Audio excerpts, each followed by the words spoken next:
అదని అడుగుతా ఉన్నా. నీ రాజకీయ స్వార్థం కోసం వెంకటేశ్వర స్వామి ప్రతిష్టను దిగజారుస్తా ఉన్నావు. నీ రాజకీయ స్వార్థం కోసం వెంకటేశ్వర స్వామి ప్రసాదానికి సంబంధించిన విశిష్టతను దిగజారుస్తా ఉన్నావు. జరగనిది జరిగినట్టుగా, అనిమల్ ఫ్యాట్తో తయారు చేసినట్టుగా ఒక అబద్ధాన్ని ప్రచారం చేస్తా ఉన్నాం.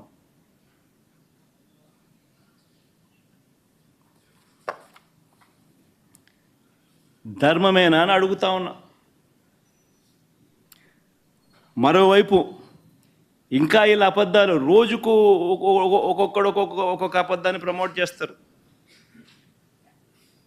ఈ మధ్యకాలంలోనే ఇంకొక అబద్ధాలను వీళ్ళు ప్రమోట్ చేస్తూ నందిని బ్రాండ్ను కూడా వాడడం లేదని అంటాడు. కేఎంఎఫ్ పక్కన కర్ణాటక మిల్క్ ఫెడరేషన్ వారి నందిని బ్రాండ్ అని. నేను అడుగుతా ఉన్నా, 2015 నుంచి 2019 చంద్రబాబు నాయుడు గారి హయాంలో 2015 నుంచి 2018 అక్టోబర్ దాకా నందిని బ్రాండ్ ఎందుకు లేదు? చంద్రబాబు నాయుడు గారు కొనుగోలు చేసిన 6 నెలలకు ఒకసారి పిలిచిన టెండర్ల ప్రక్రియలో ఎందుకు లేదు?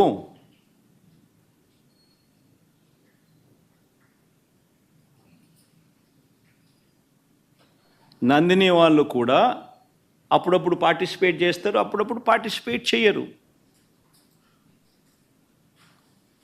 మన హయాంలో కూడా 2019 తర్వాత మన హయాంలో కూడా నందిని వాళ్ళు అప్పుడప్పుడు పార్టిసిపేట్ చేశారు.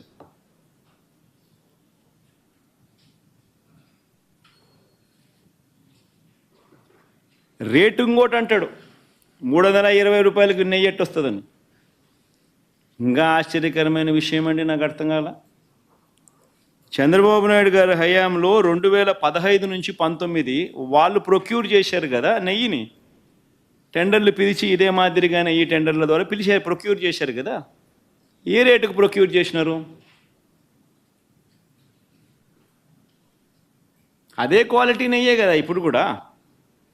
అప్పుడు అదే క్వాలిటీ, ఇప్పుడు అదే క్వాలిటీ. దశాబ్దాలుగా నెయ్యి క్వాలిటీ అదే, కొత్తగా మారింది ఏమీ లేదు. అవే ఆవులు, అవే డైరీలు, అవే ఆవులు, అవే పాలు, అవే నెయ్యి, అదే క్వాలిటీ. ఆ క్వాలిటీ ఉంటే తీసుకుంటారు, లేకపోతే తీసుకోరు. చంద్రబాబు నాయుడు హయాంలో నెయ్యి ఏ రేటుకు కొన్నారు?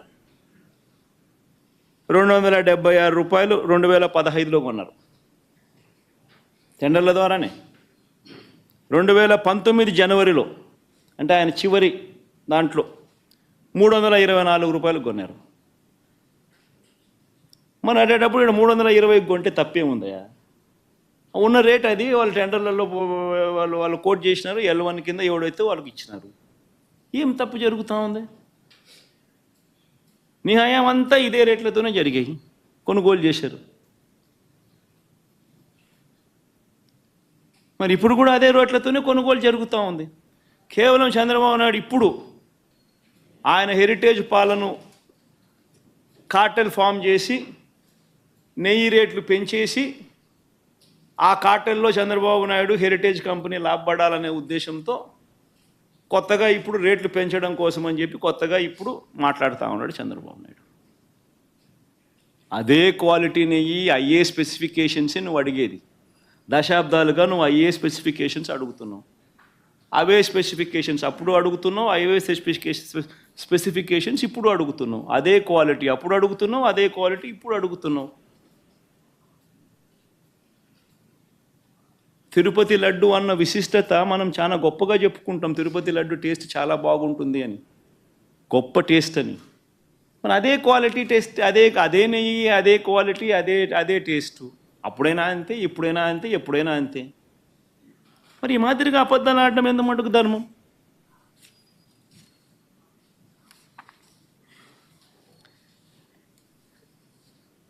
చంద్రబాబు గారి పాపాలు నిజంగా ఒక్కొక్కటిగా కూడా బయటకు వస్తూ ఉన్న నేపథ్యంలో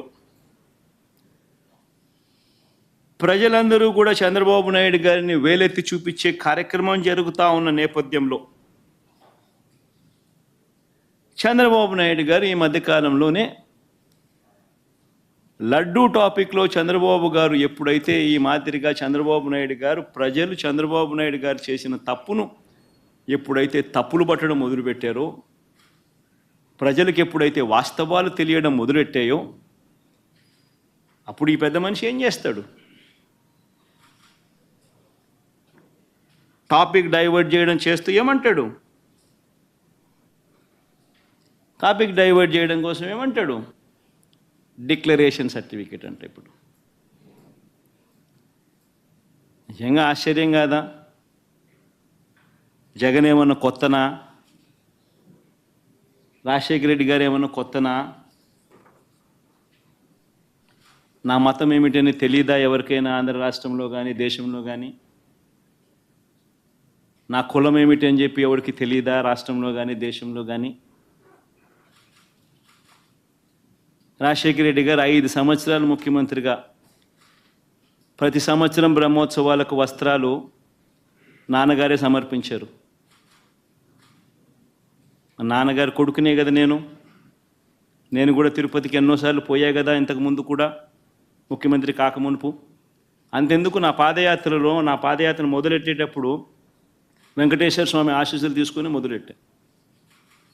నా పాదయాత్ర అయిపోయిన తర్వాత నేరుగా తిరుపతికి వెళ్ళి కాలినడకన కొండెక్కా. తిరుపతికి వెళ్ళి కాలినడకన కొండెక్కి వెంకటేశ్వర స్వామి దర్శనం చేసుకుని తర్వాతనే ఇంటికి పోయా. నా పాదయాత్ర అయిపోయిన తర్వాత, నా 3648 కిలోమీటర్లు నా పాదయాత్ర అయిపోయిన తర్వాత. ఇవన్నీ తెలియవా రాష్ట్ర ప్రజలకు? మన అప్పుడు చంద్రబాబు నాయుడు గారు ప్రభుత్వమే కదా అప్పుడు ఉండింది. అప్పుడు నేను ప్రతిపక్ష నాయకుడినే కదా అప్పుడు. మన ఆయన కళ్ళ ముందరనే కదా వెళ్ళింది, తిరుపతి కొండెక్కింది 2 సార్లు. మళ్ళీ దాని తర్వాత నేను ముఖ్యమంత్రి అయినా 5 సంవత్సరాలు తిరుపతి బ్రహ్మోత్సవాలకు దగ్గరుండి వస్త్రాలు నేనే సమర్పించా. వస్త్రాలను నెత్తిన పెట్టుకుని మోసుకుంటూ వెళ్ళి వెంకటేశ్వర స్వామి మీద భక్తి శ్రద్ధలు చూపిస్తూ వెంకటేశ్వర స్వామికి బట్టలు సమర్పించడం జరిగింది. నేను అడుగుతా ఉన్నా, ఫస్ట్ టైం ఎవడన్నా పోతా ఉన్నప్పుడు నువ్వేదో ఇట్లా మాటలు మాట్లాడినా అర్థం ఉంది. 10 సార్లు 11 సార్లు పోయిన తర్వాత ఈరోజు నేను తిరుమల తిరుపతి దేవస్థానానికి నేను పోతానంటే నేను అడ్డుకుంటూ ఈ మాదిరిగా నువ్వు నోటీసులు ఇస్తూ ఈ మాదిరిగా తిరుమల తిరుపతి దేవస్థానానికి నేను పోకూడదు అని చెప్పి ఈ మాదిరిగా నోటీసులు ఇస్తూ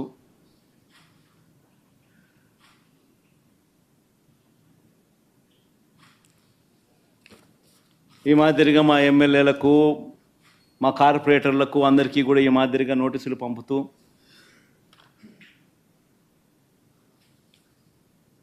నేను అడుగుతా ఉన్నా, ఒక రాష్ట్ర ముఖ్యమంత్రి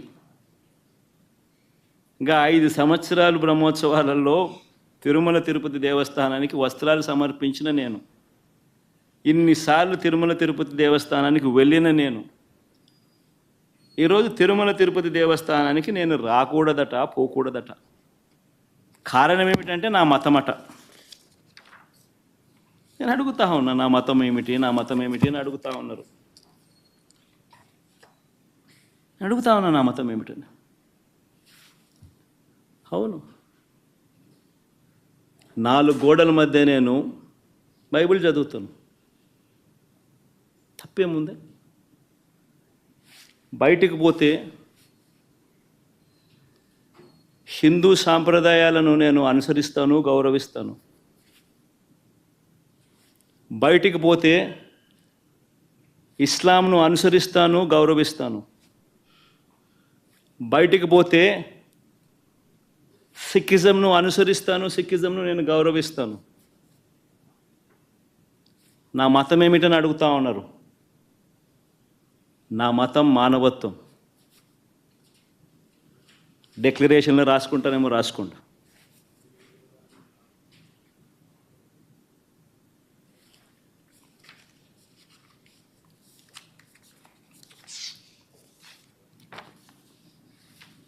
భారతదేశం కాన్స్టిట్యూషన్, భారతదేశం కాన్స్టిట్యూషన్ నేను ఒకసారి చదువుతా. According to the preamble, India is a sovereign, socialist, secular, democratic republic. Secular అనే పదానికి అర్థం తెలుసని అడుగుతా ఉన్నా. గుడికి పోయే వ్యక్తిని నువ్వు ఏ మతము అని అడుగుతా ఉన్నావు. ఏ మతము అని చెప్పకపోతే గుడిలోకి ఎంటర్ కాకూడదు అని అంటా ఉన్నావు.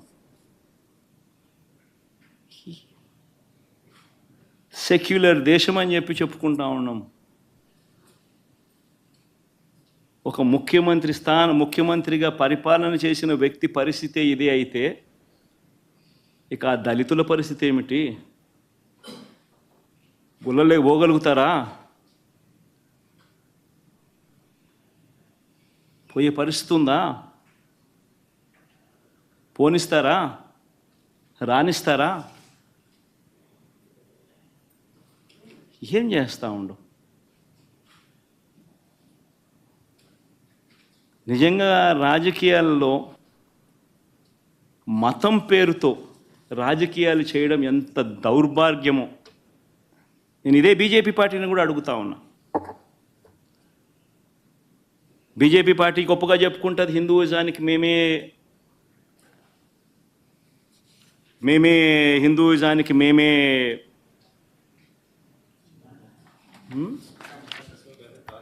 రిప్రజెంటేటివ్స్ని అని చెప్పి చెప్పుకుంటూ ఉంటారు బీజేపీ పార్టీ. నేను ఇదే బీజేపీ పార్టీని అడుగుతా ఉన్నా, మీ కళ్ళ ఎదుటే అయ్యా బీజేపీ పార్టీ మిమ్మల్ని అడుగుతా ఉన్నా, ఈరోజు మీ కళ్ళ ఎదుటే మీ ఎన్డీఏ కూటమిలో భాగంగా ఉన్న వ్యక్తే తిరుపతిలో వెంకటేశ్వర స్వామి విశిష్టతను, తిరుపతి లడ్డు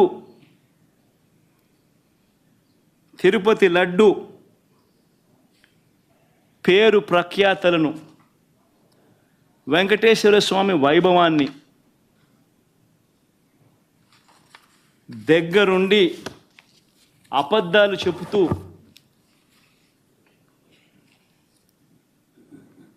యానిమల్ ఫ్యాట్ వాడకపోయినా కూడా వాడినట్టుగా, లడ్డూలు తయారైనట్టుగా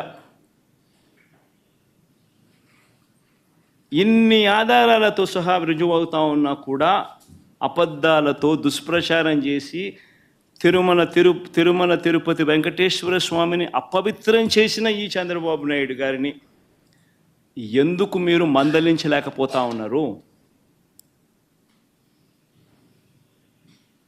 ఎందుకు మీరు వెనకేసుకొని వస్తూ ఉన్నారు? హిందూయిజంకు మీరే టార్చ్ బేరర్స్ అని చెప్పుకుంటారు. అంటే మీ వాళ్ళు ఏం చేసినా కానీ పర్వాలే, మిగిలిన వాళ్ళు ఏం చేసినా కూడా తప్పే. ఇదెక్కడ హిందూయిజం? ఆలోచన చేయమని అడుగుతా ఉన్నా. ఈ సో కాల్డ్ హిందూయిజానికి టార్చ్ బేరర్స్గా చెప్పుకుంటా ఉన్న వీళ్ళందరినీ కూడా ఆలోచన చేయమని అడుగుతా ఉన్నా. నిజంగా హిందూయిజం అంటే ఏమిటి అని అంటే మానవత్వం చూపేదే హిందూయిజం. మానవత్వం చూపలేని వాళ్ళు ఎవరూ కూడా నేను మంచి హిందువునని కూడా చెప్పుకునే కార్యక్రమం చేయలేరు.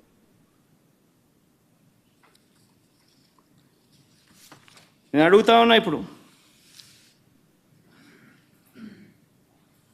ఈరోజు చంద్రబాబు నాయుడే తప్పు చేస్తాడు, చంద్రబాబు నాయుడే సిట్టు వేస్తాడు.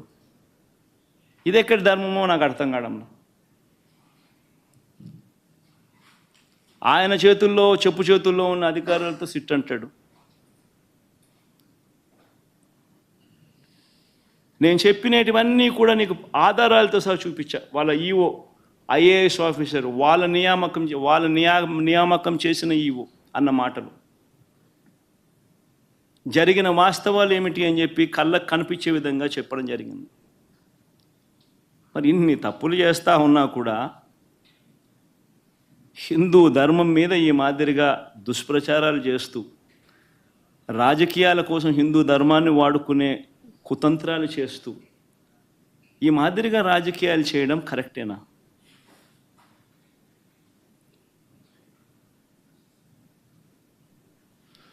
ప్రతి ఒక్కరు ఆలోచన చేయమని అడుగుతా ఉన్నాను.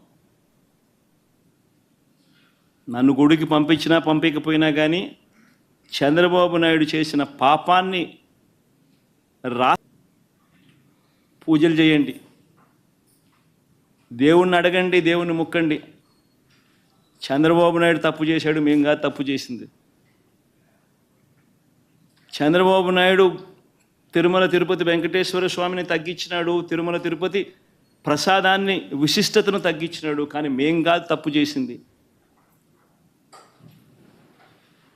ఆ దేవుని కోపం ఏదైనా ఉంటే అది చంద్రబాబు నాయుడు వరకే పరిమితం కావాలి తప్ప రాష్ట్రం మీదకి రాకుండా పూజలు చేయమని చెప్పి ప్రతి ఒక్కరిని కూడా కోరుతా ఉన్నా. 4 మాటలు ఇంగ్లీష్లో కూడా మాట్లాడతా. 4 మాటలు ఇంగ్లీష్లో కూడా చెప్తే ఇంగ్లీష్లో కూడా వాళ్ళకు కూడా అర్థమయ్యే పరిస్థితి కూడా జరుగుతుంది కాబట్టి